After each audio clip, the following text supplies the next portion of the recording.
ఇప్పుడు ఫైనల్ గా ఏమంటావు అన్న? మా అమ్మ వాళ్ళ ఇంటికి అయితే ఇవ్వను అంటావు, అంతేనా? ఇవ్వనట్లేదు చెల్లె. నేను ఇప్పుడు నిన్ను కానీ అక్కని కానీ గవర్నమెంట్ జాబ్కో లేదా ప్రైవేట్ జాబ్ చేసేలోకి ఇద్దామని అనుకుంటాను. ఎట్లా బిడ్డ మరి ఏం చెప్పాలి మా అన్నకు? ఏమున్నదమ్మా, ఉన్న వాస్తవం చెప్పు. వ్యవసాయం చేసుకుంటానికి ఏనంటాను, జాబ్ చేసుకుంటానికి ఇస్తానంటాను అని చెప్పు. నేను అట్లా చెప్పలేను బిడ్డ. నేను చెప్తే మా అన్న ఎంత బాధపడతాడో నువ్వే ఫోన్ చేసి చెప్పు మామకు. నేను ఎట్లా చెప్తామ్మా? మీ అన్నకు ఫోన్ చేసి నువ్వు చెప్పుకో. ఆ వడ్లగా ట్రాక్టర్ వస్తుంది, నేను అడిగి పోతానా. అమ్మ అన్నయ్యిందమ్మా అట్లే చేస్తాడు, ఒప్పుకుంటే బాగుంటది కదా. నేనేం చేయాలి బిడ్డ? నీ ముందే మాట్లాడినా కదా నా మాట వింటా అంట.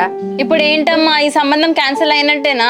అక్క నువ్వేమంటావే? నేనేమనాలే చెల్లె, కనీసం అన్న నీ ఇష్టం ఏంటిదే చెల్లెని నన్ను అడిగిండా? అట్లా అడుగుంటే మంచిగానే ఉండు, ఇక్కడ వరకు వచ్చేటోళ్ళం కాదు కదా. ఏమో బిడ్డ, మా అన్నకైతే ఫోన్ చేసి చెప్తా ఇక.